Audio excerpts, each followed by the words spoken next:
What is up everyone, another video. This one is all about Nordic hamstring curl. You see a lot of videos about it. It is very popular and for good reason. The popularity of this exercise is super warranted because it is a great exercise, and this video is not about bashing the exercise, more about how it's been used. And I think a lot of coaches tend to just blanket this exercise under good exercises for hamstrings, because it is one, but at the end of the day, it's a very advanced hamstring exercise, and for it to be effective, you need to have strong hamstrings.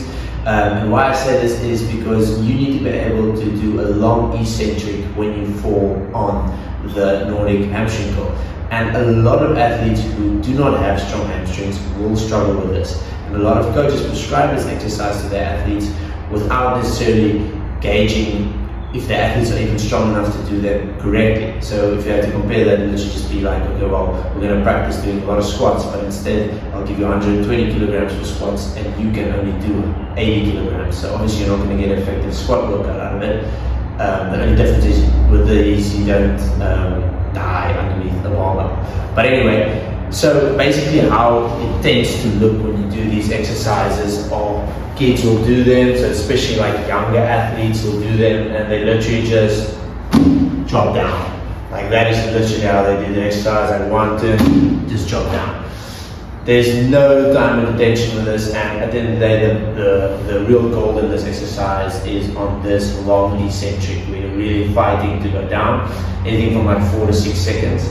So the problem comes that this exercise and the effectiveness kind of falls away.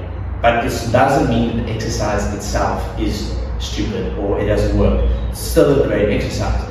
The important part comes in being able to regress this for yourself or for your athletes. So here is a few ways you can regress this. Number one is the Nordic ISO. The Nordic ISO is great because all you're going to do is you're just going to lean forward.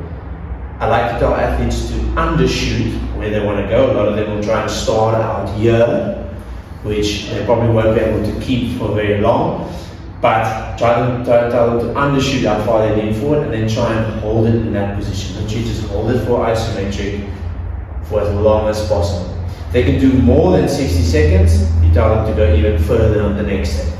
Alright? What I like to do to progress this is I choose like a block of 3 weeks, maybe even. We're going to do Nordic ISOs as one of our hamstring exercises, and you'll do 3 sets, going as long as possible on each set, and then you accumulate all that time together, and the next week you try and beat that time. It's a great way to gauge if your hamstrings are actually getting stronger. A lot of athletes will cramp up on this, and a lot of athletes will see how weak their hamstrings actually are, and then this will also get you much stronger for the Nordic curl as well.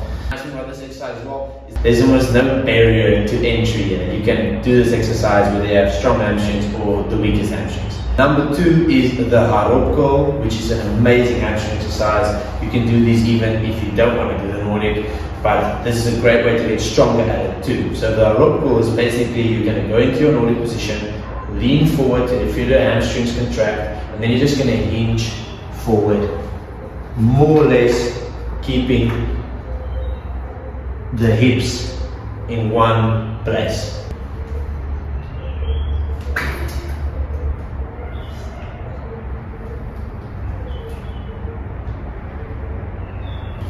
So basically over here with the Nordic curl, you can do anything from like 6 to 20 reps. You can rep this out, you can use any type of way you want to progress this with weight or however, but this is a great starter exercise because almost all athletes can do the Nordic curl. It will be tough, and it is a really tough exercise, but at the end of the day, you can really push this and it will get you stronger, and it is a great way to progress on later to an even more exercise, which is the Nordic curl.